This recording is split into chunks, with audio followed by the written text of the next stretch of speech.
The Philippine Attovy Nanotechnology boldly takes the risk in solving this crisis. Nagsimula ang Attovy for personal use sa farm namin. Since hindi naman kami naturally born farmer, pero nakita namin ang ganda ng resulta. Kaya nag-decide kami na i-share ang technology. The aim of the company is threefold: educate, share, and inspire.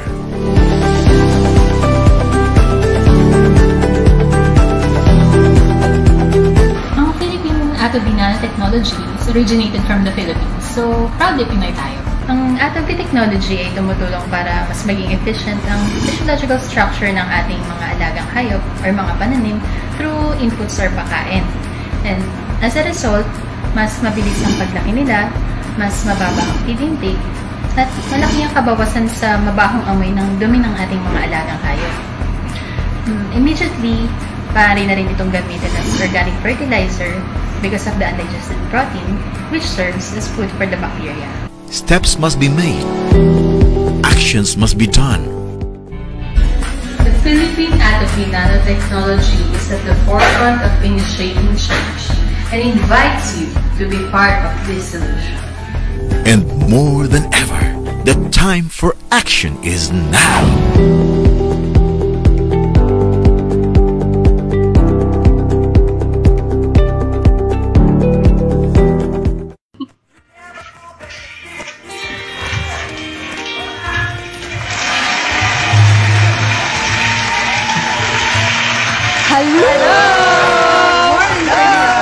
Good morning! Happy Saturday! Akala ko happy Valentine. Ay, malapit na ba? Malapit na. Konting-konti na lang. Oo. So, kumusta ho kayo? So, ngayong February na at kami nandito pa rin. Yes. Sana magbigyan nyo kami ng konting oras para makapag-share sa inyo ng mga insights sa pag-aalaga ng ating mga pinaghahanap buhay. Yes. Siyempre, ngayon, pag-usapan natin pagkakitaan. Of course, inahin pa rin. Yes. Usapang baboy na naman to. Oo. Diba? Kasi ang concentration natin ngayon, mga problema sa inahin, mga sakit. So, para kumita tayo, masosolve natin yan. Yes. So, kung ano yung normal na nangyayari sa araw-araw na pag-aalaga, madidiscuss namin, tsaka yung normal na problems, tutuloy natin yung mga discussions natin, kaya abangan nyo kami sa susunod. Ngayon, hanggang sa susunod nating mga airings. Tsaka makakatulong din to doon sa mga mag-uumpisa pa lang mag-alaga ng baboy. Tama yun. Kayo ba? At saka ang pinakaano kasi nito, yung iba kasi nararanasan na hindi pa nila alam kung ano yung tawag at ano yung dapat yung pwede nilang gawin. So, sabi nga ay, Sabi ng lahat. parang, Meron tayo sa kontrahe natin mamaya. ay, nako. Abangan niya ang Tryon. Lahat po kayo, inanyayahan namin na mag-participate. So, post your message. At mga pagbati na rin. Ayan. Bago pa makalimutan, Yes. February 9 po, baka po Yun. February 9, may seminar po tayo dito sa ating office. May slots pa ba tayo? Meron pa. Ayun, sa mga habol. Pwede pa Uy! Magpalista na tayo. Parang nag-over na tayo ng 50. In-accommodate na natin yung iba. Ang located po ng ating seminar is dito po sa Villa Carolina 1, Boulevard Street, Tunasan, Muntinlupa. Main office po. Yun. February 9, 10:30 ano? Sana Yes, yung mga 10:30 nagpa-reserve, na umaga. makapunta po talaga kayo kasi sayang po yung slots na may mga ibang mga kaibigan po tayo na gusto umattend ng seminar, mawalan po ng slot. Saka sobrang dami po ng gustong umattend. Yung sa 25, tinaasan pa po namin, umarkila kami ng isang building dyan. Grabe. Para po sa inyo yan. Ang topic natin dyan, February 9 po ay bakit practical na gumamit ang 1:5 hog budget feeds. Ayan. So, palista na po. Meron pang 5 yata. Yes, may 5 pa pong 5 slots. 5 slots na. 5 na lang po. Hanggat mari sana, hanggang today na lang. Today is February 2. Cut off na pala, no? Hanggang February 2 na lang po kasi ko-confirm pa po namin yan sa inyo. Yes. Okay? Thank you. Ngayon, ang ating paksa ngayon ay Ayan. Hanggang ilan pwedeng paanakin ng isang inahing baboy? Yun. Hanggang ilan nga ba? hanggang ilan. Oo, kasi pag sinabing hanggang ilan, parity yung pinag-uusapan Yun. dito. Oo. Kasi ma'am, kaya po namin dinidiscuss ngayon itong yung side ng paanaking baboy kasi may iba tayong mga kasama, ang negosyo, nagbebenta ng biik. Oo. Yung iba, tawagin kulig. Kasi iba negosyo, fattener. Bibili ng kulig, tapos yun ang aalagaan, gagawin fattener. So yung iba naman, para may mapagbilan ng biik, kailangan may nag-aalaga rin ng inahin. So kaya po natin i-discuss ito yung paraan at mga kung paano kumikita, at the same time kung paano mag-alaga ng paanaking baboy. So, ang parity kasi napakahalaga. Sabi nga ni Sir Dave, dalawa lang naman pinagpipilian mo sa pag-alaga ng baboy o sa pagbababoyan. Patabain, mag-alaga ka, palalakihin mo, ibebenta mo. Yung isa naman is mag-alaga ka, mag-maintain ka ng inahin, at manganak siya ng manganak, doon ka kikita doon sa biik na ibebenta. Pero paano? Kung konti na lamang ang mga biik na inilalabas ng inahin, hanggang kailan natin siya i-maintain? At ano yung quality ng mga biik na to pag pinawalay mo na? Correct. Mahalaga yan. Hindi basta nanganak nang tapos na. So, ito ang ating topic. Hanggang ilan pwedeng paanakin ang isang inahing baboy? Yan. Kasi, pag sinabing parity, kung ilan beses siya manganganak na pakikinabangan ng tao. Ma'am, pakita natin uli ang ating topic. Yes. Ito ang ating topic ngayon. Hanggang ilan pwedeng, ano yan? Pwedeng, ayun. Ba't ba napakalalabo nung akin nilagay dyan? Hanggang ilan pwedeng panakin ang isang inahing baboy? Baka naman kasi pinipilit yung pampigain eh. Konting naman, konting amor. So, ito ay parity. Tama ba yun, Miss Ana? Parity ang tawag doon? Yung ilang beses, paanakin? Oo, yung Tama ba yun? Tama yun. Parity ang tawag po doon. Kung ilang nanganak. Ilang beses nanganak. Ito naman ngayon po ang ating susunod na slide. Anong karaniwang ginagamit na sukatan ng performance sa inahin? Okay, number 1, bilang ng biik na mawawalay per sow per year. Number 2, bilang ng biik na iniaanak nito kada taon. And then number 3, bilang ng nanganganak kada taon. Ayun! Ngayon, dyan tayo magko-concentrate. Dyan tayo magko-concentrate sa bilang ng panganganak kada taon. Yes. Ng kada inahin. Oo. Parang medyo hindi ako sanay na sisilo ko. Ay, gano'n ba? Alam mo bang maputi kami ngayon? Oo nga. Lalo ka na, maputi-puti mo dyan. Parang kayo lang, ako hindi. Gluta inahin. So, eto na po. Hanggang ilang parity ang karaniwan o nakasanayan ba sa bansa bago katayin at bakit? No? Kasi, minsan kasi, yung pong nakakasanayan natin, ititrace natin kung nagiging productive ba sa panig na nag-aalaga o hindi. Kasi baka naman, hindi pa dapat pinagre-retire nyo na, no? Yun, yan ang magandang pwesto. Kasi gawa nung nagre-reflect sa salamin. Si Miss, kasi, maputing-maputi na. Hindi, saka hindi niya kailangan ng salamin Hindi niya kailangan. Okay, so, hanggang ilang parity ba talaga yung nakakasanayan ngayon? Sabi doon sa pag-aaral, ang sabi, mas maganda yung performance 3 to 5, 3, 4, 5. Magandang performance yun. Pero pag dumating ka ng 6, 7, 8, kailangan ka na mag-cald. According doon sa mga nag-experiment yung matagal na nag-aalaga. Yun ang mga nagiging experience kasi nila. Kasi pag 6 to 7 daw, usually nagkakaroon na ng variation yung sukat ng mga biik na although iba na sukat. Although na medyo madami siya. Pero yung mga variation ng mga timbang, merong wala pang 1 kilo. So, yung iba, 1.2. So, pagdating ng mga mahiwalay, doon nagkakaroon ng madaming mortality. Yun. So, parang lugi pa rin. Diyan nagkakaroon din. Sinasabi din nila na tumataas din ang stillborn ng biik. Yun. At saka nagiging pabaya na rin yung mga inahin kapag medyo. Parang, alam mo siguro naiinis na siya kasi anak na lang ako. Anak sa tagal-tagal. Ito na lang ginagawa ko. Ikaw ba naman ilang beses ka mga alam mo, ginawa ko din na naiipit niya na yung mga anak niya. Tsaka tumatanda na rin sila So, hanggang kailan ba natin panakin yan? No? Minsan kasi may iral din yung isang grupo na mga, sabi, cruelty to animals yan. Dapat ganito lang yan.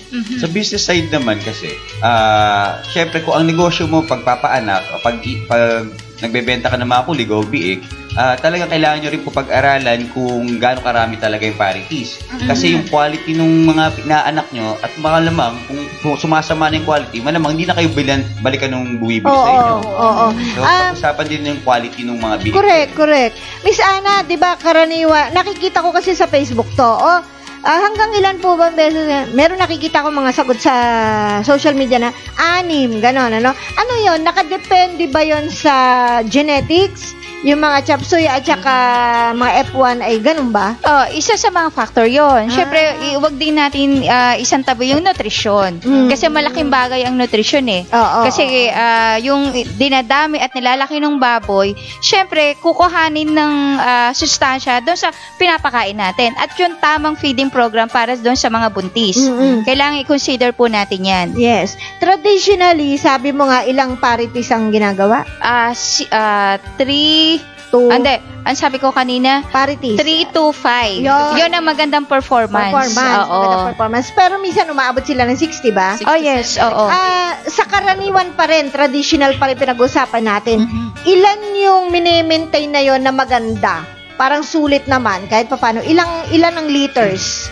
Dapat hindi bababa ng, ang sabi, 9.7 or 10. Maximum, minimum yan ha, minimum.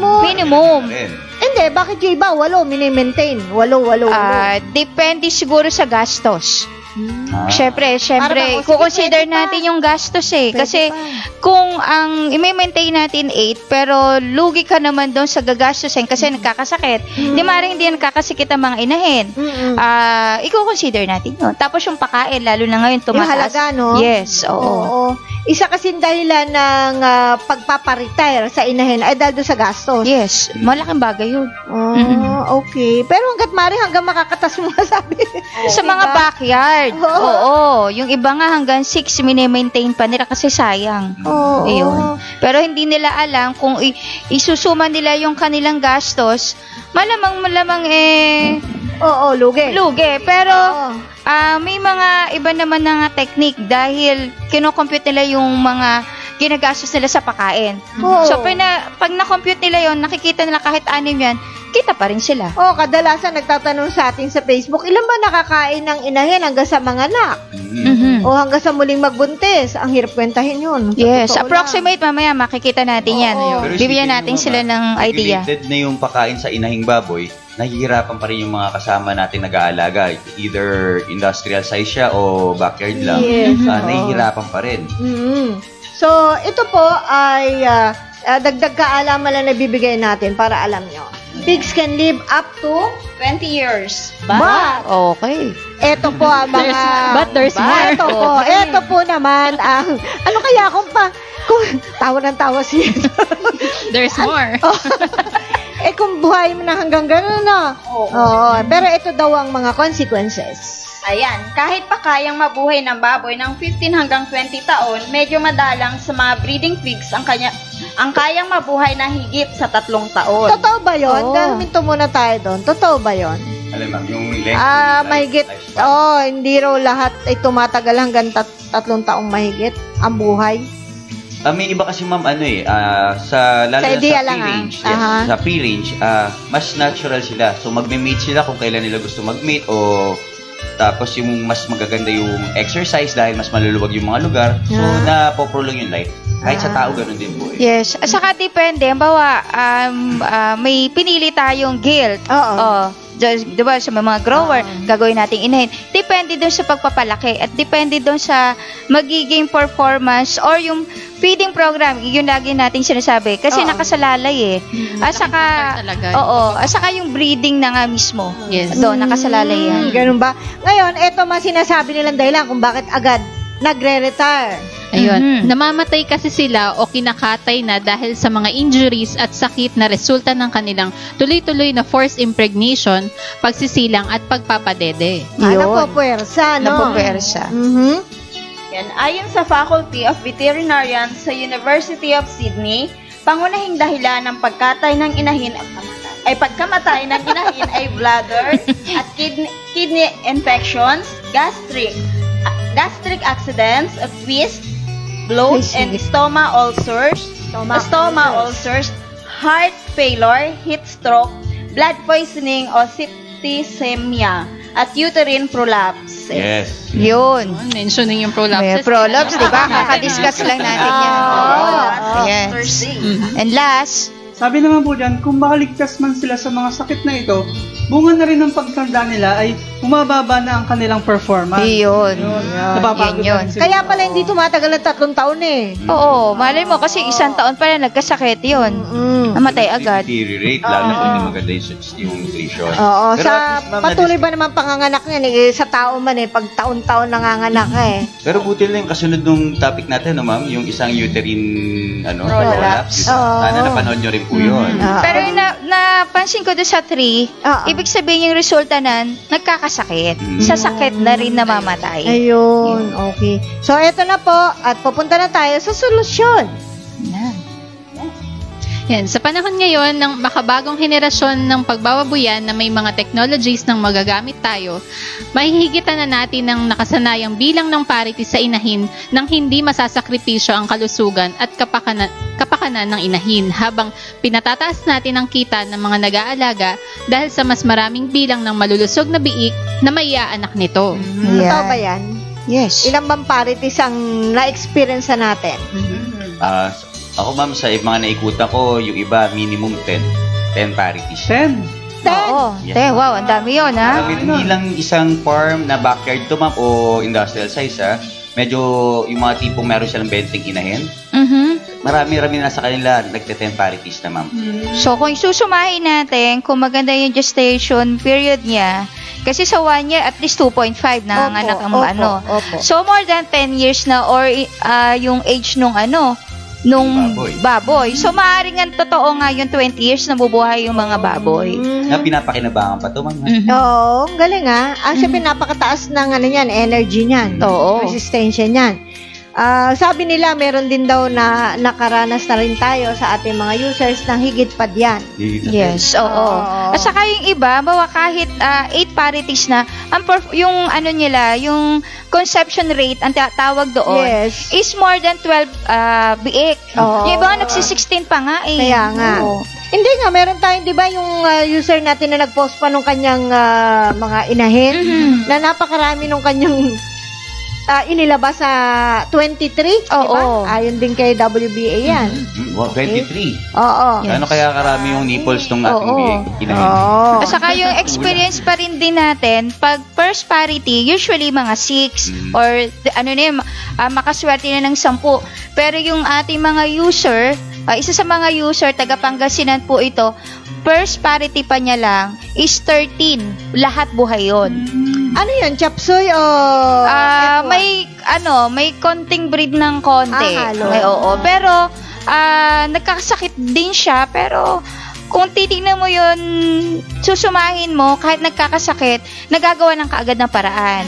Kasi yun nga ang sabi, pag once na nakasakit ang inahin, isa magiging epekto nito, yung performance o yung pagbibigay ng mga biik pag nanganak. Ayan. So, kaya po ba mga kaibigan, yan ang tanong, na i-extend natin ang karaniwang nakasanayan at alam natin na parity sa inahin? Kaya po ba? Sabi nila, kailangan lang ang tamang pag-aalaga. Yes, tama.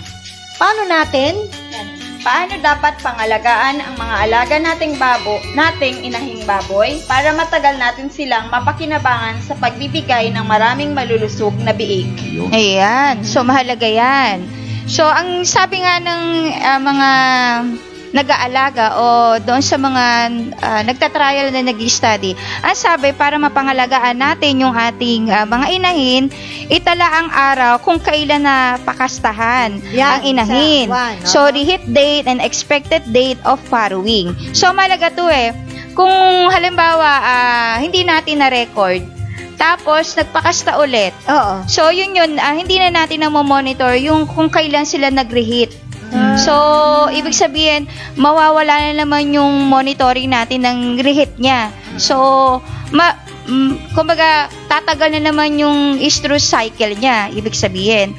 And then, number 2, ilipat ang gestating pen. So, ilipat pagka nakastahan upang maiwasan ng sobrang pagkilos. Yun. So, ibig sabihin, para mga tao din, pag medyo maselang ka magbuntis, alam mo na buntis ka, may bed rest ka, diba? So, kailangan kasi sa mga inahin, kailangan madalang yung pagkilos nila. And then, number 3, siguraduhin buntis ang inahin. Tignan kung bumalik ito sa paglalandi after 21 na araw, matapos pakastahan. Ulitin ang pagsusuri after 42 days, matapos pakastahan. So, malaking bagay yun para alam ng mag-aalaga na siguradong buntis yung inahin. Alam mo ba, Miss Ana, ano lang kita interrupt.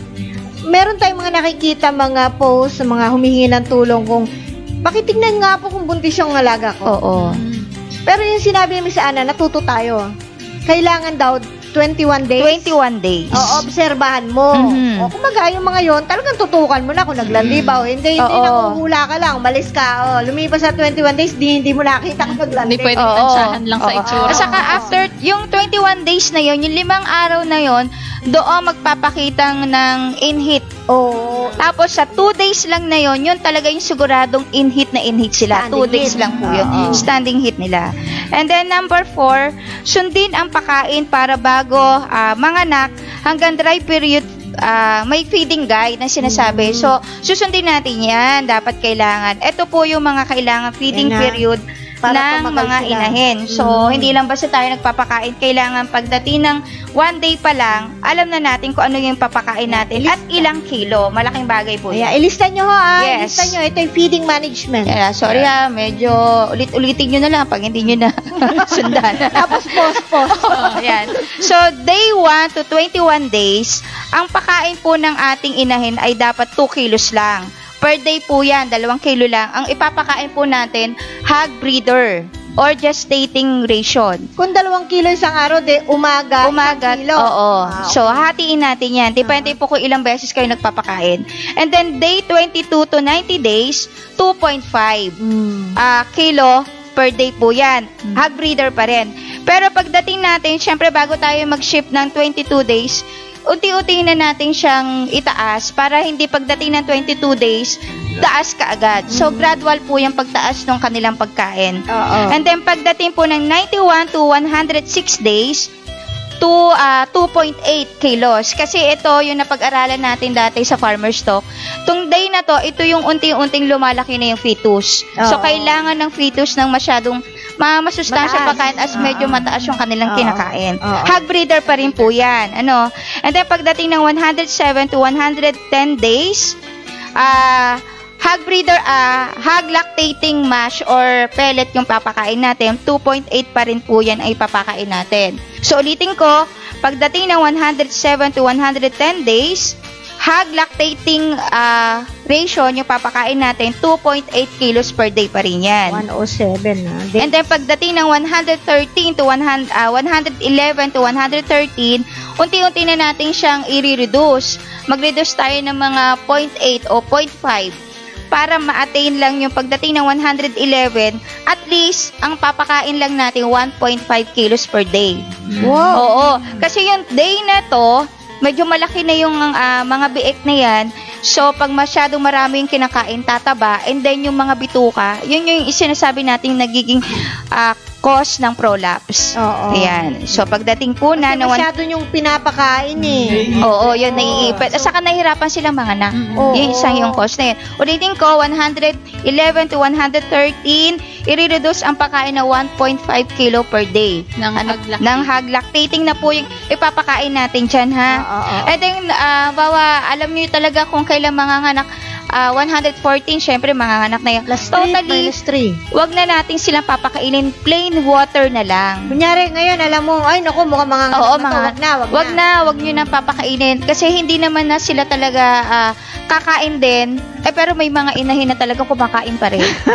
Oo. Yung iba kasi nagle-labor na medyo kasi naman yung iba, halimbawa, alam nila manganganak, naiyak daw, naawa, baka daw nagugutom. Pero wag po, dapat tubig lang. Kasi hindi naman po maano ang mga inahin natin, kahit tubig lang ang iniinom nila. Hindi sila mamamatay. Hindi ho sila mamatay. Mas ayos po yung totally, ngayon, nakikita nyo na may sign na manganganak na, wag nyo na po sila papakainin. May tanong lang ako pwede. Yung sinabi mo, 1.5. Kasi syempre, nag-aalaga tayo, naawa tayo minsan. Yung attachment natin doon sa ating hayop. Pwede ba yung 1.5 commercial feeds, dagdagan ko ng iba? Pwede naman. Dagdagan ko halimbawa, kangkong. Yes. Kamote. Yes, maganda yan. Dapat iawas ko yun. Pwedeng iawas mo na lang yun. Sa timbang? Oo, sa timbang. Kasi yun, mas maganda yung papakainin natin ng mga leafy, kasi high fiber. So, hindi sila mag-constipate. Mas makakatulong yan. So, kailangan talaga limit siya sa 1.5 kg. Yung iba, hanggang maaari, i-reduce mo pa rin yun eh. Hanggang 1 kilo, okay pa siya. Oo. So, kumbaga ma'am, meron ako 1.5. Gusto ko magpakain ng mga kalahating kilong repolyo. Sabihin natin repolyo. So, 1 kilo na lang na commercial feeds. Kalahating kilo, pwede na yun. Kasi yung day na to, ibig sabihin, yung mga biik, okay na yan. Tignan kung ano yung pangailangan ng inahin mo. Kasi, hindi na magsasalita no? Ikaw na ngayon na magtatasa ng pagkain. Yun. Dati rin po dyan, ma'am, madagdag ko lang yung record keeping. Yes. So, alam niyo po kung kailan niyo pinakastahan ng inyong inahin, regardless kung ito po yung natural method or artificial method. Yung panahon na binibilang natin kung kailan mo magre-retake ng pagkakasta o pag-AI. Tapos yung katulad ng sinabi ni Miss Ana, yung feeding program, yung feeding guide niya. Yes. At the same time, yung observation pa rin ng tagapangalaga. Okay. Tapos, kumbaga yung na-mention natin hanggang pang 4 yun, So, yung number 5, iwasan ang pagbibigay ng supplement, bakuna, antibiotic. Yun, importante. Sa unang araw. Unang araw ng pagbubuntis. Nagpapakain tayo ng 2.5 hanggat maaari hanggang 43 days yan. So, iwasan yung stress. Kasi doon din nagkakaroon ng stillbirth. Magtatanong, ma'am. Yes. Dapat magtatanong tayong gano'n. Opo. Ibig sabihin, pag buntis, walang gamot dapat? Yes, lalo na antibiotic. Bakit? Walang vaccine, walang vaccine hanggat maaari. Pag day 1 to hanggang 43 days. May possible ba na matunaw pag may vaccine? Yes, oo. Saka hindi. At posibleng magkaroon ng agas. Sabi ko para din sa tao, diba? Malulusaw. So, antibiotics, ano ba yung nakalagay doon? So, pero teka muna, bakit hanggang 43 days? Tapos pwede na. Kumbaga, doon pa lang, diba, 1 day, dugo pa lang yan. Yung sa fetus, tinidevelop. So, malaki yung development doon sa ganung range ng pagbuo ng biik. Ang sabi ng mga expert. Baka pag 43, buhay na sila kasi talaga. Medyo nagkakaroon na sila ng may mga kamay na yan. So, may gana. May kapit na. May kuko na. Ako? Yes po. Mahalang tanong, ha? Sige. Paano rin ng mga ganong age ng ilang ratio ng pagbubuntis niya nagkasakit? Kailangan baboy. Ayan. May marami naman tayong way na para magkaroon tayo ng magamot sila. Pag may lagnat, wag mo siyang liliguan. So may mga natural way naman na kung may towel tayo, lalagyan mo sa batok or towel na malamig. Malamig para medyo maanon. Okay. And then meron tayong mga herbal na yung iba nga, 'di ba, nagbibigay ng ang tawag doon yung mga herbal leaves na lagundi, kung may sipon, ayan, pwede. Okay. And then, mamaya, sasabihin natin pa yung isang way na mas madali. So, tapusin lang na muna natin doon. Okay, no? And then, yung number 6 na ako na, tama nga. And then, sa ika-85 araw o ika-100 na araw na pagbubuntis, magbigay ng kontra-anemia. Ito yung sinasabi nating iron. Okay lang yan. Kasi yung time na yon, medyo bumababa yung iron content ng katawan mismo ng inahin at iyon ay nangangailangan doon sa mga biik. Kasi pag para masuplimentuhan yung ating mga biik na naandun sa loob ng inahin. And then yung last, saka 105 na araw na pagbubuntis, magbigay ng kontra-bulate. O i-deworm. Yun. And then, medyo malapit na siya manganak, ilagay natin siya sa farrowing pen. Yun ang advice para mas kumbaga sa mga nagbubuntis na tao, kailangan kung anong gusto, bigay natin. At saka medyo hindi naman nila hindi naman mga tao yan para magsalita. So, tayo na ng mga nag-aalaga, kung susundin natin to, may extend pa yung lifespan at saka yung performance na ibibigay ng mga inahin sa atin. Wow, Ayan, yung mga natural way. Oo, yan. Boboto Nako mamaya maglilista ako kung magkano yung magagastos namin. Ayun po. Okay. Hindi, siguro yung sinasabi mong gastos para saan yun? Yung gastos para doon sa mga nagkasakit. Diba? Kailangan i-less natin yung antibiotic. Mahalagang na nalalaman natin yan. Kasi yung iba, kailangan turok ka agad. Hindi nila alam, nagtuloy nga yung pagbubuntis, doon nagkakaroon ng stillbirth, mommy fights. Tapos yung mga nahihirapan mga anak yung mga inahin natin. Tanong po. Dalawa actually to. Yung unang tanong, natatawa siya yung ganun ko. Okay po. Unang tanong, marami po ngayon, umamin kayo, nagpapakain kahit sa inahin ng mga ipa. As in, ipa talaga, rice hull. Ayun. How dangerous is that dun sa inahin at sa pinagbubuntis? Yes, kasi yung ipa, kasi mas kailangan natin, kung darak okay lang yan manadadigest siya. Ang ipa, hindi namang kaagad nadadigest siya kasi, alam mo yung magaspang, sabi nga, natusok, matulis. So, hanggat maaari, huwag na natin, kung ipapakain natin, mas maganda pa yung mga hugas, mga kaning baboy, kasi mas lugaw nutritious yun. O kaya yung mga leftover natin ng mga tapyas-tapyas na mga gulay-gulay, mas okay pa yun. At saka yung fruits, mas okay pa yun ay pakain natin. Oo. At saka bakit natin titiparin? Ba't ipa yung ipapakain natin? Dahil buntis yan So, yung ibibigay ng mga inahin sa atin, magbibigay ng mas malaking kita sa atin. Yun. Pangalawang tanong po. Yes po. Kapag nanganganak, merong mga instances na may nakikita tayo talagang ginagawa. Yung iba, hindi pa man nahihirapan yun nagbibigay ng oxytocin. Minsan naman, yung hirap na, pwede ba yun? Hindi, kasi ang sabi ng mga vet, magagaling nating vet, maglalagay lang tayo ng oxytocin kung talagang nahihirapan silang mga anak. At saka after na tatlong anak na hindi pa rin lumalabas, doon tayo mag-inject. Hindi yung una pa lang i-inject na natin. Kasi yung matagalang interval. Oo, yan. Dapat hindi ka agad na maglalagay. Ilang minutes ba ang interval ng mga biik kapag ka nanganganak? At least mga 5 to 15 minutes. Pag medyo mag-exit ka doon, ay matakot ka na. Kailangan meron naman tayong kung marunong magdukot, dukutin na natin. Huwag na nating hayaan na hintayin pa natin ng 1 oras. Kung marunong at tumawag kayo mismong nag-aalaga, hindi kayo marunong, tumawag po tayo ng marunong magdukot. Ako naman, question. Yes. Kasi ma'am, di ba iba commercial feeds, di ba may pre-antibiotic? Yes. Sa mismong feeds. Ano yung magiging effect nito sa inahing baboy na nagbubuntis? Yun yung sinasabi natin, maaaring diferensya yung mga biik. Oo, kasi hindi rin natin naman matititect kung hindi naman natin matatanong yung mga poultry supply, antibiotic ba to? So, kung alam natin yung mga brand na kilala natin at hindi tayo lolokohin na sa akin, mas maganda yung kilalang brand na yung ating kuhanin. At saka may mga supplements pa rin tayong dapat ibigay. Kasi imbis na antibiotic yung ibigay natin, magbigay tayo ng vitamin A, D, E at saka B complex.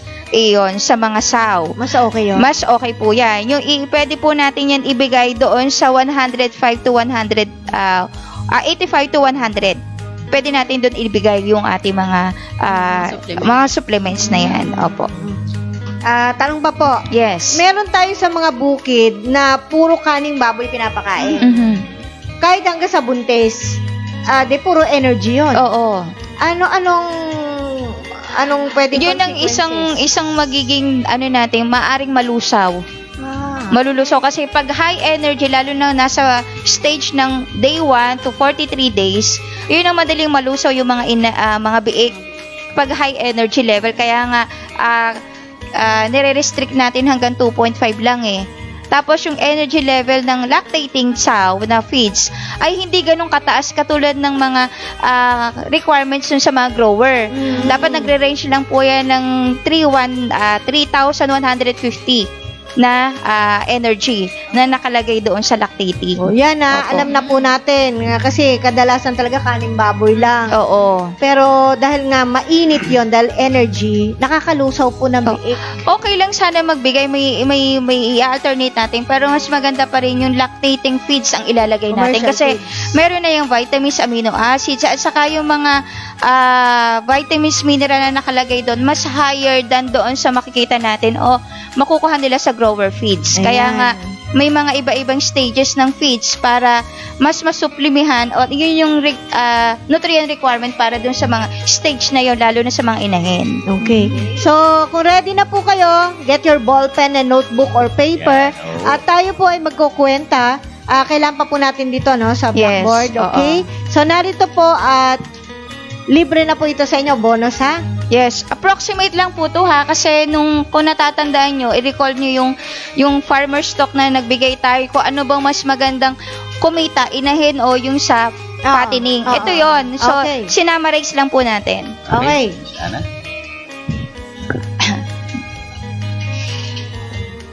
Ayan. Andyan na po ang iyong chalk.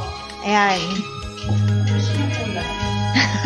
Violet ako kunin dyan. Okay. Hindi, dilaw. Alright. Go ahead. Ayan, sandali lang po Okay. Ayan, so, approximate po to ha. Kung tayo ay... Parang mas malapit yata ito pareho lang. Pareho lang. Okay. Dali lang po. Malapit lang. Nagsulat muna tayo. Okay. Yung isang yun, umawa kong...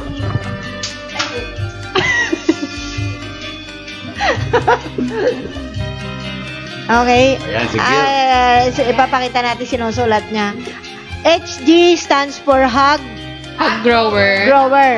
Hog Reader. Ito yung inalagaan natin ng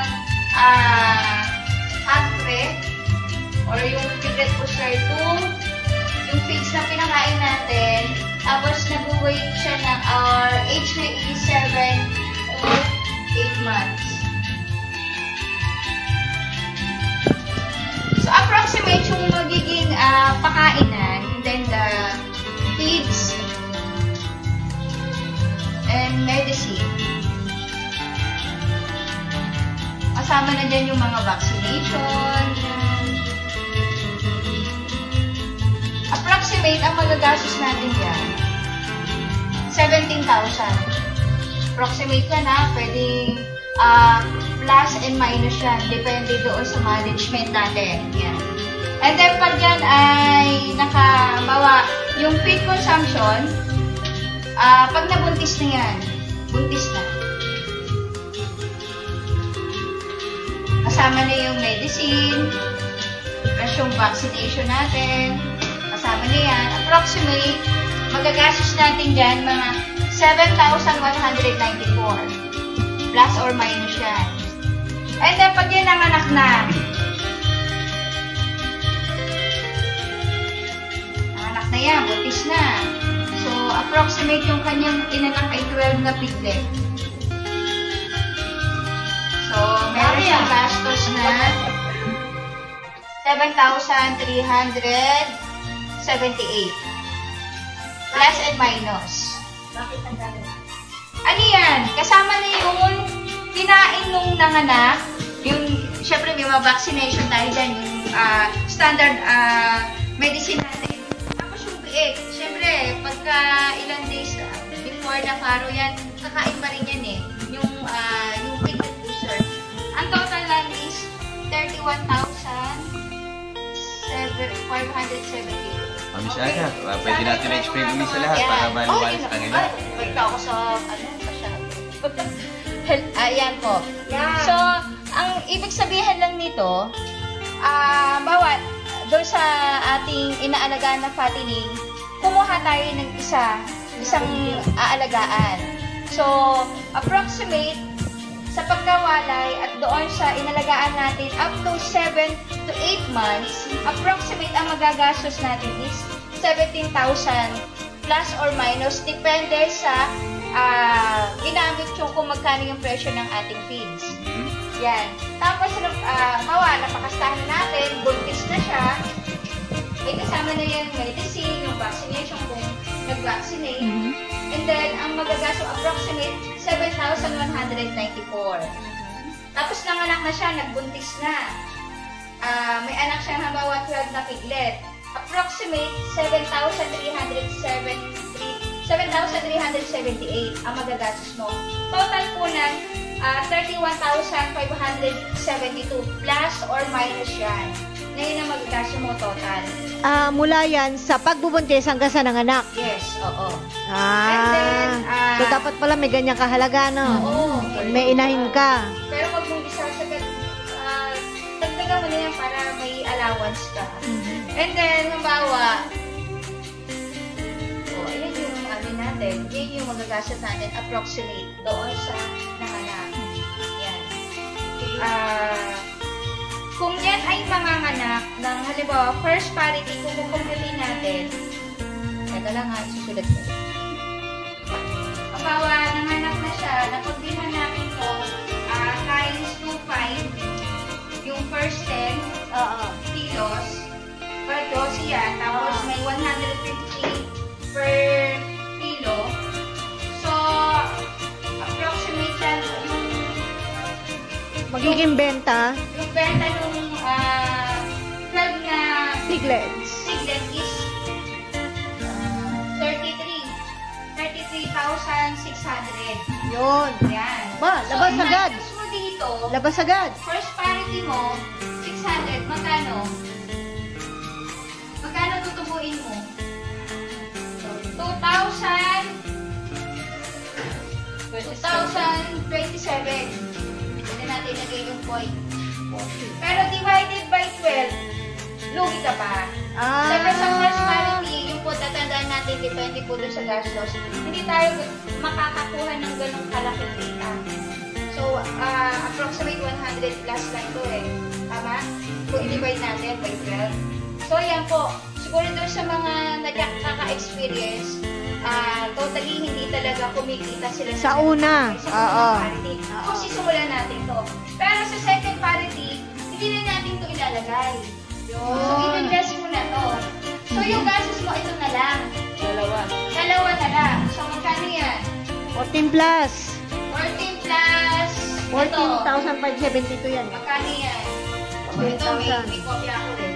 14,572. Yan na lang. Yan na lang. Alam ba, dosi pa rin yung yung naanak. So, 30,600 minus dito. Magkano ng kita mo? Lagay natin sa gilid. Okay. Ayan. So, yung magiging yung mga profit mo, second parity. Second P. Okay. Ang makikita lang, ang kita mo dyan, nasa 19,000. Malaki-laki na. 19,000. 27. So, divided by 12 yan. Oo. So, kukuha ka ng, magkano ang per, ano mo na? Ilang? Makaka 1,585. Ang magiging kita mo sa isang biik. Sa second parity yan. Okay. Sa isang take lang. Yan, ha? Isang take lang yung 1,585. Oo, 1,500. So, nainiwalay mo na yan. Kaya, mas lalaki pa to pag nagkaroon ng third parity kung ang biik mo ay nasa 16 na.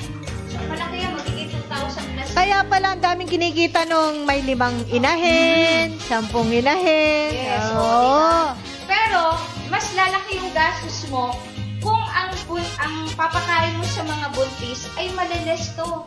But, taklasin mo to, magkaroon ka ng idea, dapat yung ipapakain mo sa inahin mo, mga 2,000. 4,000 kayo. 4 na lang, Magkano na yung nagastos? Natipid niya.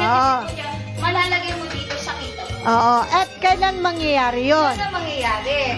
Kung aalagaan natin ng mabuti yung ating mga inahin. Ay, di ba meron tayong mga technologies to help na mas lumaki ang savings, mas ma-minimize yung dami ng kinakain sa expenses. Yan, pwede na tayo. Yan, okay. Yan. Pag may tanong po kayo sa ginawang computation, which is hindi natin alam pare-pareho madalas, yes. Dahil tayo ay, ika nga ay, bubrahin ba natin yun? Oo, bubrahin natin sandali. Sorry ha. Okay po live tayo, live. Okay, so, sa mga hindi nakakopya, balikan na lang po natin yung video. Pag may tanong po kayo, ay pwede nyo namang i-post dyan.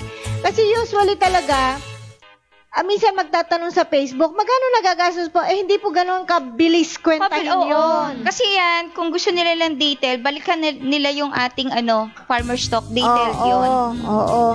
So, sa unang parity, usually hindi tayo pa halos kumikita kasi lahat ng gastos nandoon sa una. Oo, yes. Pero halimbawa, sa later on, sa una pa lang, ilagay na natin yung mga technologies. Will it help? Yes, malaking bagay. Actually, yung sinasabi natin na para makagastos, kaya nga i-design natin yung 1:5 kasi hindi lang basta sa fattening natin pwedeng gamitin, kahit sa barako, lalo na dito sa inahin, pwede natin siyang gamitin. Oo, may mga report nga sa atin or feedback galing sa mga users sa mga kita nila, no?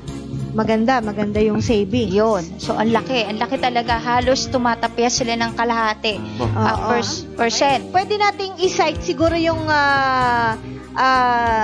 nangyari kay Sir Neptali. Yun. Sige, pwede natin pwede natin kwento sa kanila. Share lang namin sa inyo to add inspiration sa ating mga nag-aalaga. Ayun. So, si Sir, gumamit siya ng almost 1 month. So, kino-compute natin, ang nagiging gastos niya lang is 600 something. So, per day yun sa 10 fattening niya. So, na nasa starter stage na. So, basta ang nagiging savings niya for 1 month is 8,778. Approximate po yan. Oo. Isang buwan lang yun savings niya. Sa 10 baboy. Na kung hindi niya savings yun, gastos niya yun. Oo. Kumbaga yung imbis na, lalo kung maganda yung magiging benta o yung presyo ng baboy ngayon, mas malaki. Talagang tama yung sinasabi nila na kikita ka sa isang baboy more or less 3,000 plus. Yan. Ang magiging kita. So, ma'am, sa diniscuss mo kanina, pag gumamit ng technology, hindi ka na malugi. Oo. Yes. Yun nga yung sinasabi natin na makakatipid. Tapos, hindi pa tayo magbibigay ng more, yung mga medicine program natin. Yun yung sinasabi natin na pag nagkasakit yung baboy, ang una lang natin binibigay sa kanya is yung ating Attovy technology. At saka kung meron naman technology nga na nakahalo, is medyo mataas lang yan. Yeah. At saka, kumbaga, kung simpleng lagnat, ubo, nagagawa natin ng paraan. Kahit hindi tayo maglagay ng antibiotic. In what way naman, alam na natin to pero kailangan na-erase natin yung question para maipaliwanag sa tao. In what way nakakamenos sa feed cost using the Attovy technology and the 1:5 and NBM? Yes. Sa feeding. Ay, yun. Kung ano yung sinasabi nating feeding program, kung ilang kilo, ay yung matatapyas natin kasi may kanya-kanya tayong concoction na ibinibigay sa kanila. Mamimili sila doon kung ano yung gusto nilang mixture. So, doon sa mga bago at gusto mag-try naman, aalalayan namin kayo kung paano yung paghahalo. And then, meron naman tayong video kung paano inihahanda yung ating 1:5. So, experience talaga ng iba, huwag na natin sabihin na 50%, 30% mas nakakatipid sila kasi malataas na rin talaga yung commercial fees. 30% menos. Eto pa, si Mr. Roberto Biray, nasa Facebook natin yan, FB friend, sa kanyang inahin ang pinag-usapan kasi natin Sabi niya, 1 kilo, sa ngayon, bago lang po ito. Halos itong buwan lang nito nag-use ng 1:5.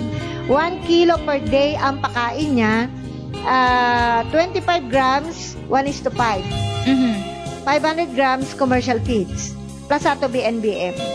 So, ang sabi niya, reaction niya, tahimik naman po ang baboy. Okay. 1 kilo lang napapakain niya halos sa isang araw. Satisfied. Oo. Kung sa ano lang yung pure commercial feeds ay Atolan Manghihingi Technology. pa. Ibig sabihin,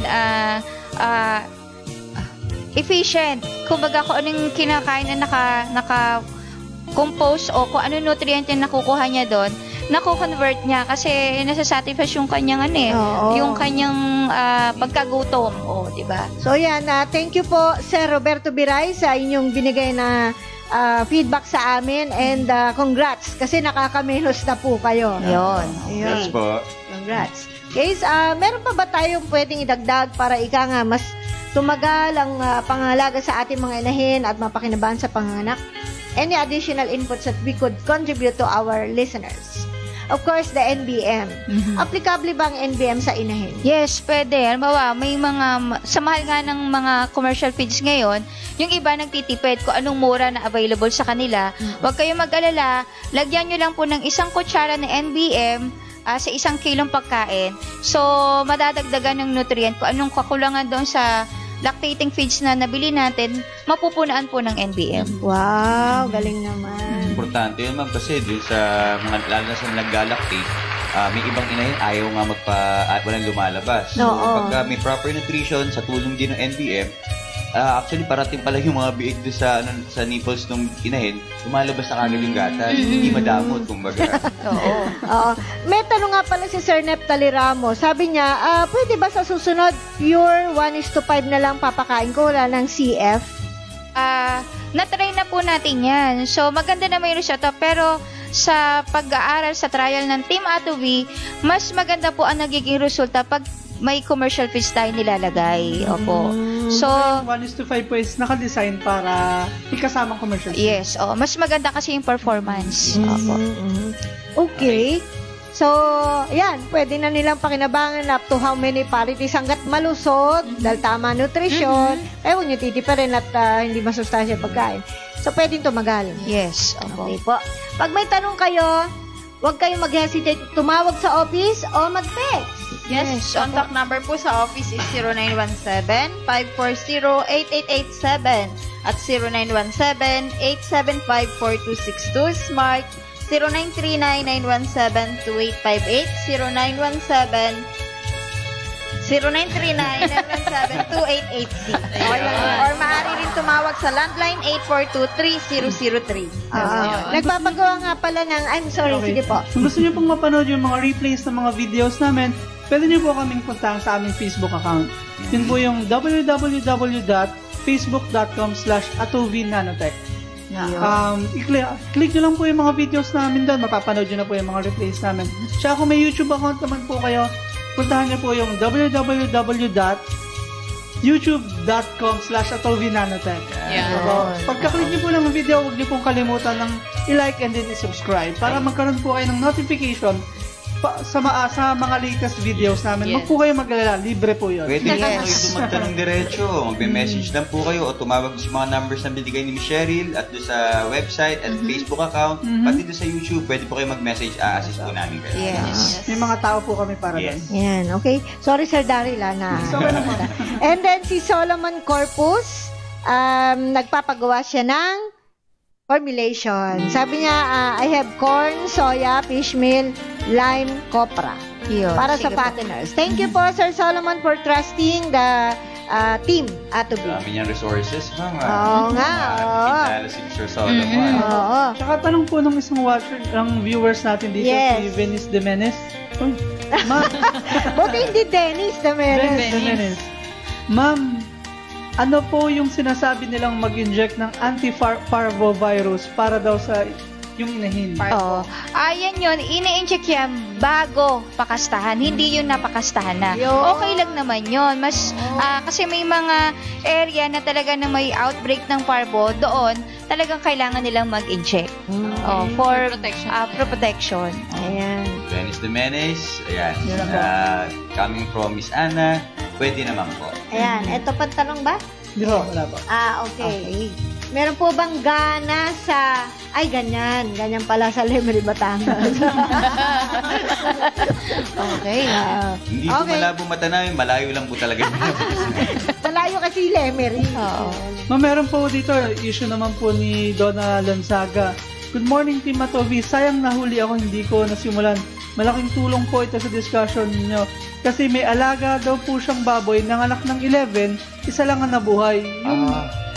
Yung 10 daw po, mamified sila. Ayun. Si Ma'am Donna, balikan nyo po, kung tignan nyo po yung, i-monitor yung feeding program kasi malaking bagay yan eh. So, tignan nyo po, may mention tayo doon, sundin nyo lang o ilista nyo yung sinabi natin na day 1 to 114 days kung ano yung tamang pagpapakain po sa kanila. Yan. At saka syempre yung baka yung feeds meron ng mga amag. Malaking bagay yan. Dapat sinisiyasat nyo po yan. Yes, maraming check. Okay, so maraming sani kasi ng yung mga mamified lang. Lagi na lang problema yan. Lagi naman natin dinidiscuss dito. Okay po. Pero Ma'am Donna, balikan niyo yung pinag-usapan namin regarding sa mummified na mga liters yan para ma-review tayo January 30, 2018. Wow, galing naman ni Miss Bing. Okay. Alright. Mga kaibigan, papasok na po ang ating Kontrayon segment. Ano ba ba? Tutuloy pa ba natin yan? Akala ko hindi na. Salamat po. Hindi pa tayo tapos. Ang ating Kontrayon segment po ay isang formal debate but kind debate. Binibigay po namin ng mga useful information for you to check out at makatulong din sa inyo. At ito po ay pinag-aanyaya din namin simula today. Pwede kayong mag-post ng inyong side or comment or input, okay? So, pwede po yan. Ang topic natin sa Kontrayon ay... Alin ang mas maganda? Artificial insemination o natural mating? AI. Natural. Artificial intelligence. Artificial insemination. Para madagdagan natin yan habang din-discuss nyo yan. Ganun pala yung natural mating? Ito yung natural mating. Oo. Yan pala yun. Oo. Natural. Mas maganda pa rin natural. Oo naman. Yan naman ang artificial insemination. AI. Okay. So, magsisimula na po kami. Sabi nga, sports lang. Siya bang una? Oo nga po pala, explain po namin. Jack and Poy na po kami. Yes. Team po na yung Miss Anna Bachar. Dito po kami sa Pro. Ay, sasabihan, hindi naman ako eh. Kung nga captain namin eh. Miss Annie, yung sa natural men. Natin gawin daw 3 rounds and then yung ika-fourth ay siyang message. Okay? Approve ba sa inyo? Yes. Dati naman diba 3 rounds tayo? Hindi, yung ika-3 rounds, yun na yung message. Sa inyo, mag-post din po kayo ng message. Sa opinion nyo, kung ano mas gugustuhin nyo, kung artificial insemination o natural mating. Ano daw mas maganda? Ayun. Alright. Sino ang magpapasimula? Ano ba? Kami? Si Miss Rachel lang una. Kami last time kayo. Di kayo. Kayo. Hindi, mag-Jack and Poy na kayo. Isa lang na-Jack and Poy. Sa mata ang tingin. Sa mata ang tingin. 1, 2, 3. Kayo. Okay, una tayo. Okay po, ito na po ang ating pagbigyan kaya natin. Kontrayon. Kayo muna. Sige, tayo na. Okay. Ayan, AI sa amin, in favor kami sa AI kasi unang-una, mas nakakatipid to kasi hindi mo kailangan mag-maintain ng bore. Yun. Less sa gastos. Yun. Nakakapili ka rin ng similya na kung anong gusto mong gamitin para sa iyong inahin, kung anong magmamatch na mas magaganda yung mga lalabas na biik. Yung lapad, haba, pati laki. Yun, speaking kanina na yung nagiging problema ng inahin sa panganganak dahil nagkakaroon ng disease. So, ito, maliles yung diseases natin. Kasi, ibig sabihin, yung barako, napipiliin natin, siguradong walang infection. Kumbaga, malinis yung similya na ibibigay natin daw sa ating mga inahin. Tapos, mas mahirap kaya magsampa ng barako sa inahin, lalo na pag malalaki o matatanda na yung barako. May dagdag stress to sa ating mga inahin, yung mga inahin na baboy. Yun. Ibig sabihin, yung malalaki, ibig sabihin, naliles yung pagkapilay ng mga inahin. So, mas matagal natin mapapakinabangan yung inahin kasi mas hindi sila prone doon sa pilay. Tsaka yun, kahit na physically parang disabled, yung isang bore, mapapakinabangan pa rin siya kasi yung semen yung kailangan niya eh. So yung hindi na makakapag-perform ng natural mating, magagamit pa rin yung similya niya. Ganon? di ba? And then, as mas makakasiguradong mas nakakamura tayo. Ibig sabihin affordable. Yung similya sa natural mating is iisa lang yung magiging presyo. Mas makakatipid pa nga tayo sa AI. Usually, i-compute natin yan, magkano ba ang pagpapasampa? 1.5. I-compute natin yung, pagpalagay mo 1.5 din yung yung AI, i-divide mo doon sa number of piglet na puproduce ng inahin, lumalabas na 100 lang yung sa natural, minsan 60 pesos. Pero kung sa AI, lumalabas na 250 yung magiging savings natin. Nakatipid pa. Yes, malaking tipid.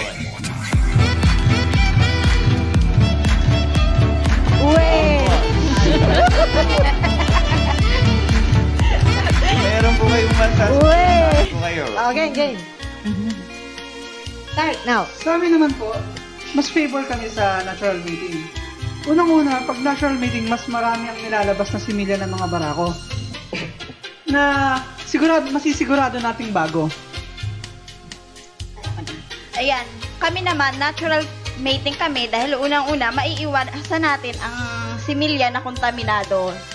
Dahil na rin sa pag-i-impact nito. Pangalawa, kapag natural mating, malapit lang sa remote area yung bulugan, mas madali nating magagamit doon sa ating inahin. At saka sa amin, kapag natural mating, yung semen, yung similya ay hindi subjected sa iba't ibang changes sa environment and is generally deposited into the female. Kumbaga, direkta, more than once during a period that spans the optimal time for fertilization. Pero sa AI, may environmental changes na possible na kapag ang similya ay nakolekta, na-dilute, na-transport at na-deposit artificially ay merong mga contamination. Dahil puro disposable materials din ang kailangan nilang materials, so matinding sanitation and ng equipment yan. Pangalawa, mura lang sa natural mating service. In fact, kapupunta lang natin sa group ng mga nag-aalaga at pinag-usapan nila doon ang bawat lalawigan kung magkano singil nila. Madalas ay 500 pesos. 2 beses yun sa isang araw. Ang pinakamahal ng inabot ay 900 pesos. At isa pa, sa frozen semen ay unlimited ang durability kesa sa pressed semen. Kaya dito kami sa natural mating. Sa natural mating, the boar ejaculates 50 to 70 billion spermatozoa sa cervical canal na dadaan sa uterine. So fresh pa, hindi tulog katulad ng frozen semen. May dagdag ko lang po, matagal na storage ng semen ng galing sa AIS, reduce the conception rate and size. So, thank you for round 1. Round 1, tapos na po. Dapat meron tayong dito, round girl. Ayan. Okay, sige, start. Sino? Okay na. Okay, ikaw muna. Ngayon, maraming industrial size na piggeries na gumagamit ng artificial insemination for the main reason na mas madali nila natatransport. Sa kanila rin yung boar. So yung sanitation nandun, fresh din, pero hina-harvest nila at a time na kung kailan mangangailangan sila for the inahin. So from the, i-harvest nila to from the boar, tapos i-inject nila to sa mga inahin nila. So within the area, so yung time na sinasabi na natutulog, konti nilalabas, sanitation, nalilesen yun. At the same time, may procedure na ginagawa na yung environment sanitize. Yun. Makontra ko lang si Miss Anne, sasabihin 500 yung barako.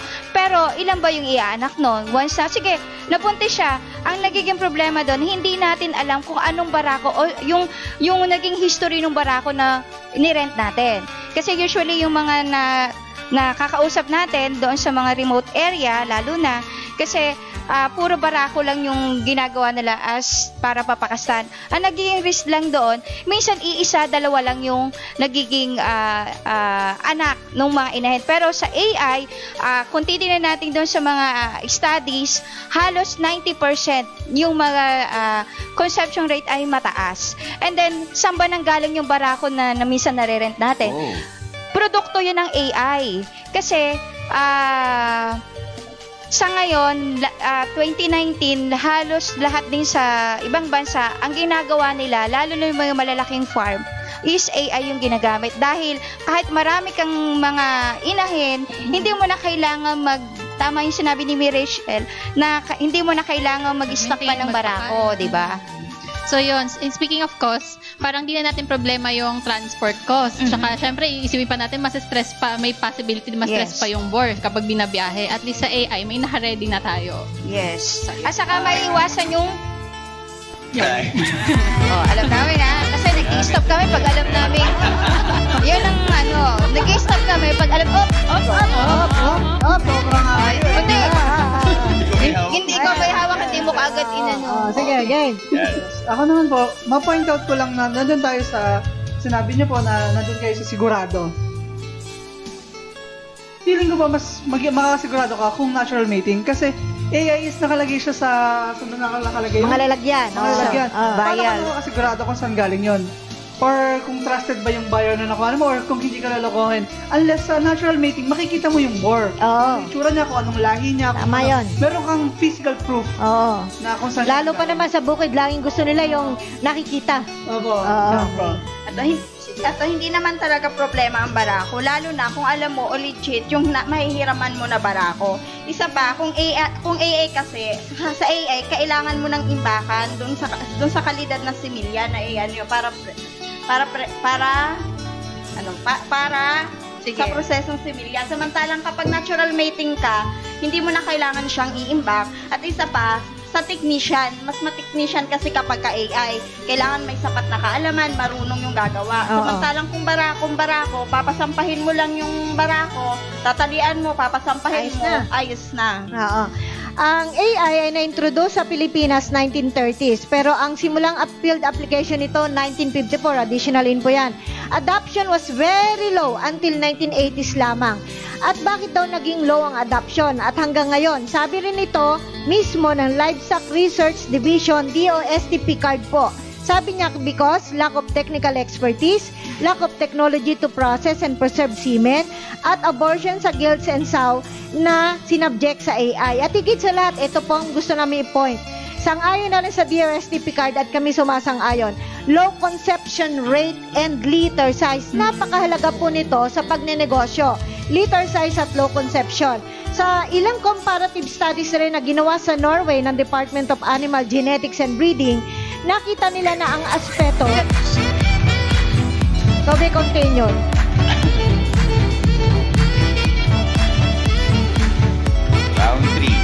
Round 3.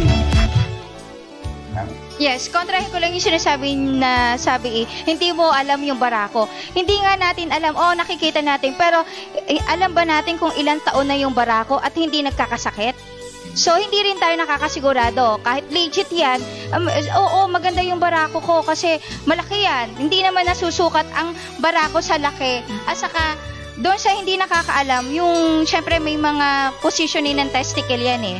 So, dapat alam din natin. Kung marunong yung tumitingin, okay yan. Pero sa AI, sigurado kasi ba't tayo kukuha sa hindi natin kakilala? So, may marami na rin mga AI na company na mapagkakatiwala nating kuhanan. Sasabihin yung transport, hindi. Kasi marami na ngayon ng mga remote area na pinapa via LBC. So, yun naman, nakikita nila kahit ilang araw, pero sigurado namang silang yung AI nila ay nakaka-produce ng, yung iba nga, maganda yung nagiging resulta, malalaki yung quality ng biik kasi mas nakakapili sila kung anong breed nung barako ang i-inject doon sa mga inahin. Yung isang part na yung pagiging technical doon, kailangan mag-alabit. Talaga pong kailangan pag-aralan niyo po kung paano gumamit mag-artificial inseminate. So may proper procedure po, tsaka proper positioning ng AI straw. Kasi may straw po yung na pinapasok sa inahin, may pinag-aaralan din po yan. Hindi po naman, syempre, bago natin implement yung isang bagay, kailangan may due process, may due diligence, pinag-aaralan din po yan. Mga ngailangan.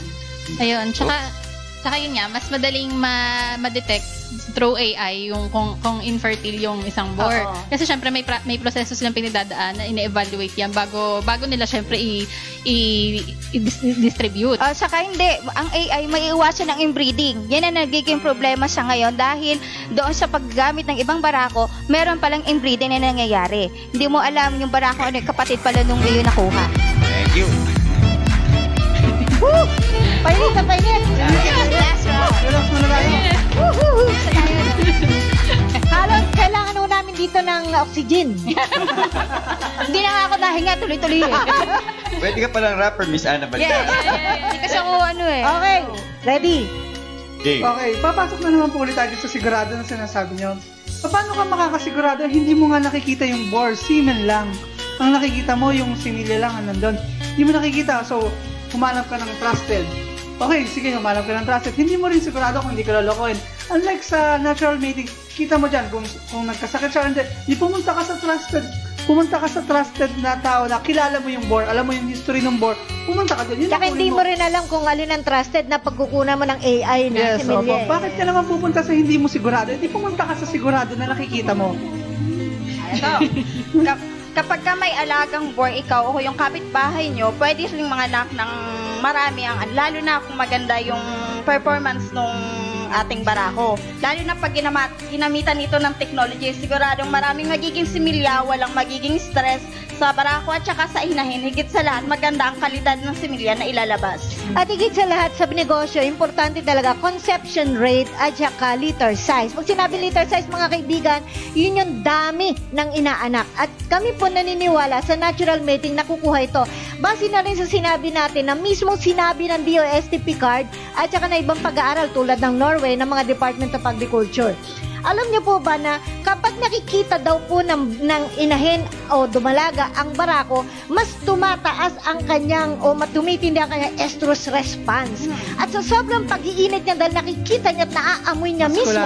Natural yung barako, talagang tumitindi ho ang paglabas at mabilis. No? So, natudraw yung semen agad sa reproductive tract at nami-minimize ang flowback. Hindi na nagbabalik. Kasi nakikita na niya, satisfied siya, nasasabing iba talaga yung natural. So, dito po naman, importante yung liter size. So, maraming biig, mas maganda. Yan po daw ang nagagawa ng natural mating or service. Okay? At saka higit sa lahat, wala na. Yun na. Last round na yun, di ba? Tuloy na yun, no? Yun na po yung last round, okay. Diba? So, ngayon, conclusion. Yes. Message na po namin. Message. Ay, sa akin, depende sa inyo kung ano yung mas pamamaraan na ginagawa nyo sa ngayon. Pero kayo pa rin ang makakapag-decide kung anong gagamitin nyo. Kasi pwede namang combination eh. Ano ba, wala tayong nakita natin sa kapitbahay natin dahil nagsisinungaling dahil hindi maganda yung barako. At di mag-AI tayo. Kumbaga may option tayo. Pwede tayo mag-natural. Pwede tayo mag-AI. Hindi. Ito naman eh. Sinabi ko nga eh. Yung iba po nasa pag nagsisinungaling, hindi po sigurado. Hindi. Kumbaga, yun lang. Bibigyan niya tayo ng isang ganun. Oo, halimbawa lang yun. Pwede naman kayo magkaroon ng option. Pwede tayong natural, pwede tayong mag-AI. Kasi nga, sabi pa rin, dagdag kaalaman na rin, info, kasi sa lahat na nag-AI, lalo na sa ibang bansa, ang pinakamababa nila pag AI is 18. Hindi.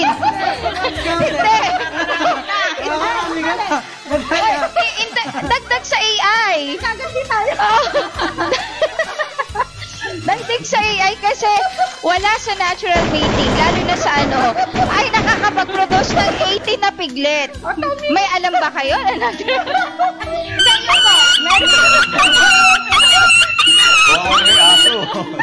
Hindi, yung sa akin naman is pwede kayong option, pwede kayong mag-natural or AI, kung ano yung mas available na pwedeng gamitin nyo doon sa mga inahin. Ako naman po masasuggest ko doon. Pagka sanay po kayo sa natural mating, hindi naman po masama sumubok tayo ng artificial insemination. Marami pong credible na nagpuproduce ng similya ng baboy dyan na pwede yung check-in sa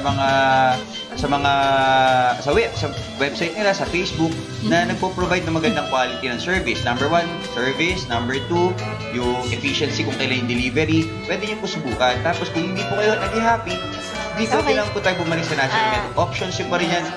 Prerogative nyo kung paano kayo magte-test o para mas mapakinabangan yung mga yun. Actually, may mga gumagawa combination ng ginagawa. Pwede AI, pwede sa una, natural mating, tapos sumusunod AI.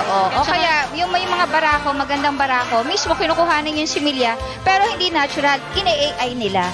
Ganon. Tsaka yun, parang i-consider din, syempre, yung location, yung area, kung mas accessible sa kanila yung, yung AI, or kung sa paligid lang marami silang marerentahan na bore. Depende rin Barako ang gamitin. Mas marami nag-aalaga ng inay kaysa barako. Kasi pag yung barako sa area nyo na yun doon talaga kayo kumukuha, kumilan, namatay, nagkasakit. Siyempre, paano yung source mo ng similya kayo? Okay, yun. Maganda din kasi sa barako minsan, yung kapag ka hindi na po yung unang kasta, pwede ka pang mag-ulit pero libre lang. Oo. Okay, Totoo naman yun. Di ba binanggit na medyo umiikli ang parity kanina, tsaka ang buhay ng mga inahin dahil dun sa may epekto sa bladder, hindi ba, sa iba pang mga parte ng katawan. At yun ay dahil sa maling pagpapasok ng mga instrumento sa AI na tinatamaan yung bladder. Kaya ingat po kayo, kung kayo gagamit ng AI, ingat lang sa sistema, ha? Yun.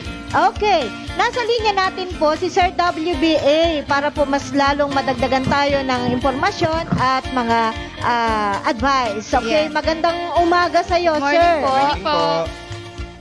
Good morning sa inyong lahat and good morning sa ating mga netizens. Sasali lang ako ng sandali. Morning. Sir, sige po. Kasi di ba yung kontra-ayon nyo, ano na mas maganda, AI o natural insemination, yung natural, Natural mating, opo. Oo. Sa akin, parehong maganda, parehong may advantage, parehong din may disadvantages. Di ba? Yung artificial insemination, AI, number one, ma-minimize mo yung makakatipid ka sa pagpapakain ng barako, maintenance, sa dito sa tao, ganon. Tapos, kung bibili ka, makakabili ka ng yung choice mo na similya, provided yung mapapagkatiwalaan yung sources. Yun. Tapos, sa natural mating. Mating. Kita mo na kung anong klase ng nahi. Tapos, may gasto tayo sa pagkain, maintenance yan, kuryente, lahat, labor, ganyan.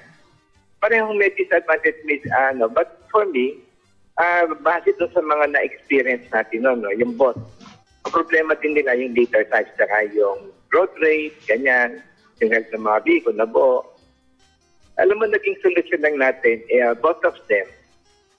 Basta't yung barako, at saka nilalagyan lang natin ng technology, yung atobi, yung kinakain nila. Diba? Opo. Kasi as we go along, na nakita natin na napaparami nila yung quantity ng both ng male and female, ng specimen na egg cell at sperm cell. Kaya in terms of volume, yung dami. Tapos, yung motility din, yung mga buhay na similya, saka activity nila, parehong active. Kaya nung ginawa natin yun, in fact, yung mga kliyente natin nag-breeder na nag-AI, may mga kliyente rin tayo nag-natural mating, pareho din yung nakuha nilang results.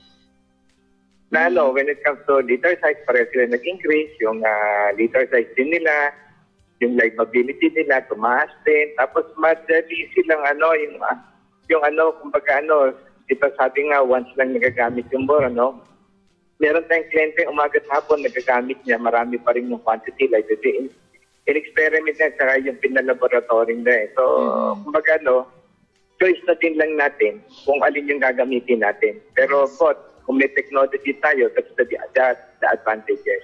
Ayun. Kumbaga, sir, yung barako na gagamitin sa AI at barako sa natural mating, kapag meron siyang technology, at the same time yung inahin o dumalaga, ay swak na swak, ika nga. Yes, kasi yung barako na yung sa AI kasi, yun din ang barakong kukunan mo eh. So yan lang, natitipide mo yung specimen. Yung natural mating, isa lang yung mabibigyan niya, yun natanda sa hapon, magpa-make ka pa ulit kung kaya pa ng barako. Sa AI, pagkala ko parang kung marami siyang makukuha kayo, pwede hanggang 5 yata mabibigyan.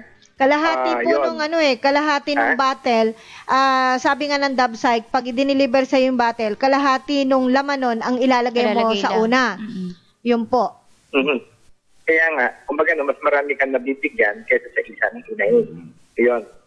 So, ang ano lang natin dyan, wala namang natalo sa inyo, pareho kayong panalo.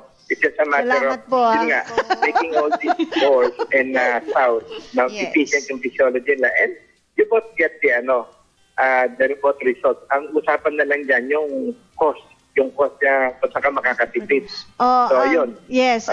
May barako ka, isa lang yung matasampahan, may AI ka, pumilig ka sa barako, medyo 2 o 3 mabibigyan mo. Opo. Yun. Sa ngayon, Sir WBA, sa ngayon, sa report na rin po ng PSA sa Malacanang, lumalabas po na yung AI ay mostly ginagamit ngayon sa breeding ng mga commercial farm. 70 to 80%. And then, yung pagpalagay mo ng 30% ay doon po sa backyard. Ayan. So, yun po ang pinakadatos na binigay ng PSA lately po, 2018 sa Malacanang. Well, actually, maganda naman yung sa akin, maganda na yung program. And then, if we can teach also yung mga tao how to make AI para mas maging efficient pa rin sila, much better kasi yung bore, ma-minimize yung pag-maintain, pagpapakain noon. Saka isa pa kasi, masakit man sa aming mga kalalakihan, mas mura ang presyo pag matanda na yung bore. It really affects. Pag hindi mo alam kung anong edad ng bore. Yes. Kasi sabi nila may amoy daw kasi ganito. Pero ang totoo niyan, kasi naka-technology, sinubukan din natin yan, yung inahin at saka matanda, it's just the same, walang amoy. Kasi naka-technology. Ayan. Hindi ho namin alam yun, may amoy daw. Melon. Hindi, yung karne. Ayan. So, yun lang ang may share ko sa akin based on my experiences, experiences sa mga big and small farms. Kasi kalimitan sila ang problema breeder. Okay. May tanong po may tanong Sir WBA, yung halimbawa dinating yung similya na through AI gagawin, pwede bang isprayan ko ng tubig na may technology yung similya bago ko ilagay? Pwede pa ba yun? Hindi pa namin nasubukan yan. Na yung similya lalagyan mo ng technology. Hindi pa namin nasubukan yan. But meron kaming cases noon na yung mga wag na lang sa sa human to human yung yung technology, but siya sa eyesight naman yun, pinansikan yung mata niya yun nga, akala namin may mangyayari, luminaw yung mata. But anyway, kung usapan natin tong breeder, hindi pa namin but if there would be people who would like to try it, wala namang masama siguro. Kasi yung semen naman, pagka nakonect sa sabor yan, inihaalo sila dyan may tanong si Sir, Ariel Palarca. Sabi niya, good morning, Timatobi. Sayang nahuli ako. Talaga bang hindi daw pwede, sabi, na maalog yung semen for AI? Siguro while in transport. Yung within 8 hours, kailangan ma-inject mo na, no? Ang sabi po, maalog, yung nakakalog. Nakakalog? Oo. Paray ko hindi naman kasi yung DubSec, di ba nag-ship nga sila niya through LPC? Opo. Saka hindi po, bago i-inject yan, kailangan alugin. I-shake talaga yan. Sinishake po, Sir Ariel. I don't think it's, sa akin, based on actual, yung DubSec, siniship nila nationwide Di syempre, may 24 hours yun Sa handling sa mga courier, alam mo lang, bisa inihahagis yan pagka yung air freight pa, pag nalubak yung aeroplano, di makakalug pa yan. Okay, so message po sa ating mga nag-alaga, lalo na yung naging topic natin kanina is parity. Well, yung parity, normally ba ilan yung parity? Siguro naikwento mo na sa kanila, no? Opo. Ayan. So, yun, hanggang dito na lang ako okay. Paalis na ako, yes, humingit lang ako. Kasi naninis ko yung thank you. Salamat po sa Okay, thank you, sir. Thank you. Okay, thank you. Bye-bye. Ayan, kahit medyo may lakad siya, no? Sumingit talaga si Miss Ana hanggang ngayon tumatawa pa rin may kiliti sa akin ano yan, ang himig at tinig. WB. Ito na po, at babasahin natin ang mga message ng ating mga viewers. Start with Tash. Ayan, sino ba ang... Ang dami. Ayan, good morning, Sir David Miranda. Ayan, si Ma'am Joyce Galaura. Hi, Ato V team watching from Montreal. Yes, si Gary Red. Hello. Yes. Ay. Divina. Kahindi Apostol, good morning po. Aris Capistrano, good morning po sa inyo. Ralph O. Pletwason, good morning. Si Job Laglag. Laglag. Ayan, Ma'am Judes Armeneta, good morning. Hi, Juday. Si Tu. Good morning. Ano yan? Tods.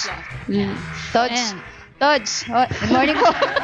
Sir Aris Capistrano, sabi, sayang, hindi ko matatapos, kailangan ko na pumasok. Ay, okay. Pati sa iba nating netizens, meron po tayo, pwede niyo po replay. Sa watch. Saan yun, Sir Danny? Sa Watch party. Yan. Punta niyo rin po kami dyan. Ayan, good morning kay Sir Venice Demenes. Si Arnel Soria. Carillo. Yan. Gilbert Makaraag. Yan. Makaraeg. Kay Jaguar Ahingwa. Lalakyan natin ang... Oo, sige. At kay Hector Mamawag. Yan, good morning. Sir Danny De Villa, good morning. Yes. Baba natin po. Ayan. Ano pa? Sino pa? Dan Julius Castañeda. Jaguar Ahingwa. Yes, good morning. Si Sir Lawrence Albeos, good morning. Boss Kirod. Good morning po. Just Frederick Pandis. Lawrence Albios. Yan. Ayan yung kay Sir Venice, nabasa na natin. Oo, yan. Medyo baba natin ng konti. Ayan, sandali lang ho. Medyo, yan. Cabanas Joseph, good morning. Good morning. Yan, kay Sir Alan Bakay, good morning, Team Ato V. Maraming salamat kay Mayora sa napakalinaw na explanation. Ay, nako. Sabay po, ha. Maraming salamat din po. Okay. Asan pa? Jane Shabuk, good morning. Si Lynn Miguel. Good morning. Ayun, sabi ni Divina, kahindi Apostol, balikan ko, mamaya, dami kong work. Hey, Pachoy! Yes, sa Tuesday po. Yan, good morning, Sir Toots Astejada. Roland Gonzalez, good morning. Yes. Ernesto Saminaya, good morning.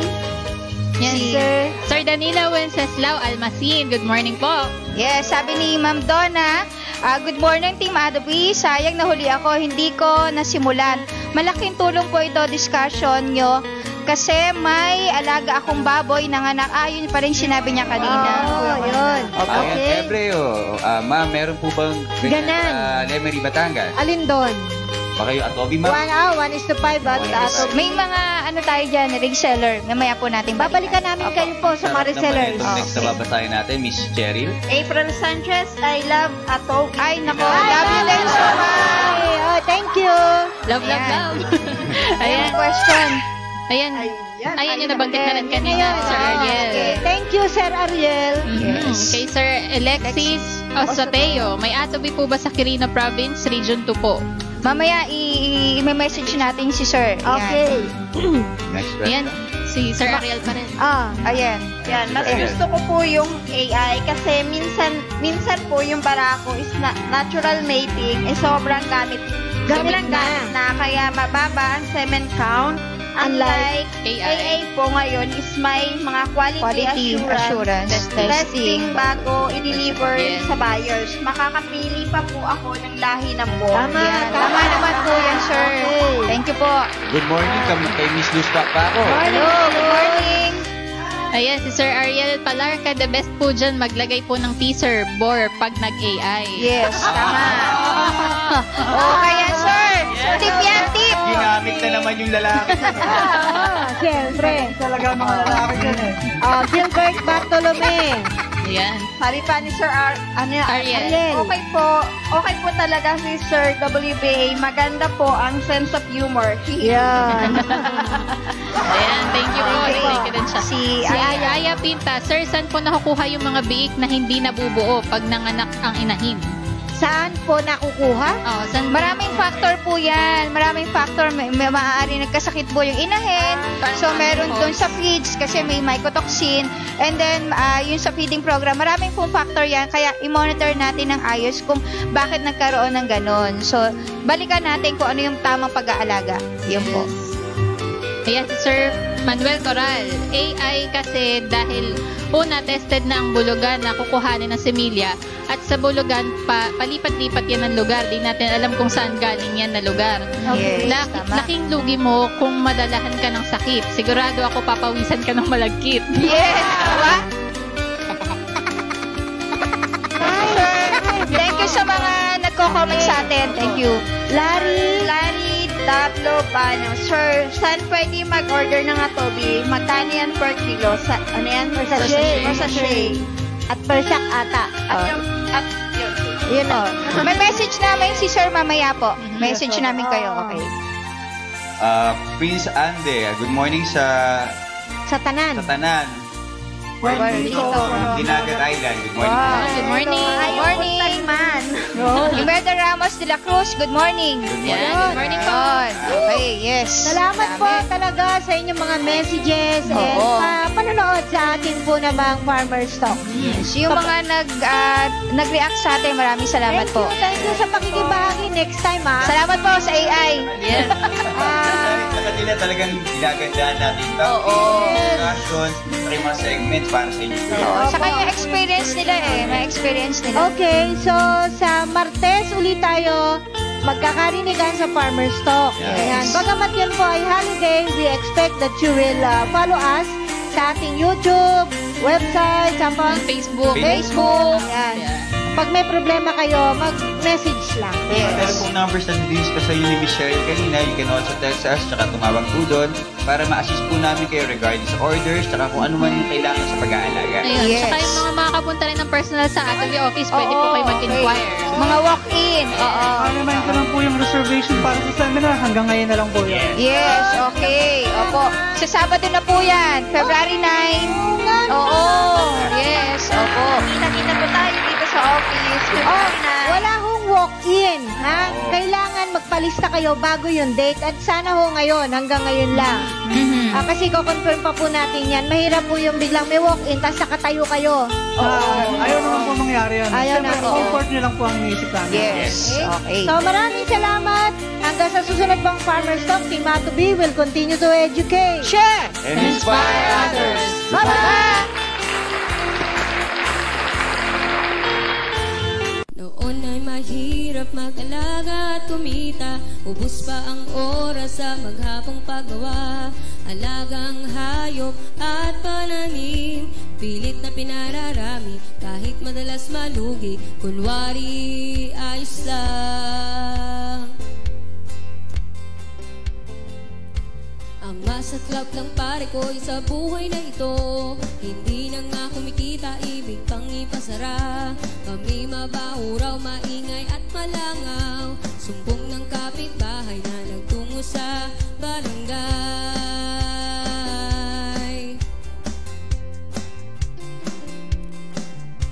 Dahil kailang kumain itong aking pamilya, hindi sumuko, hindi hina ang loob, determinadong ituloy, nasimulang kabuhayan, humanap ng solusyon, siguradong mayroon.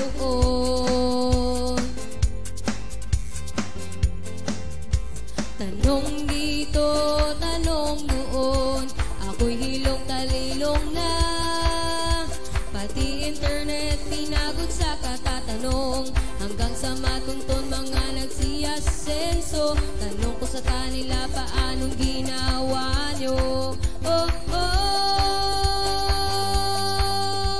Atobi, Atobi Technology, Atobi, Atobi Technology, Atobi, Atobi Technology, Atobi, Atobi Adobe Technology, Adobe, Adobe Technology, Adobe, Adobe Technology.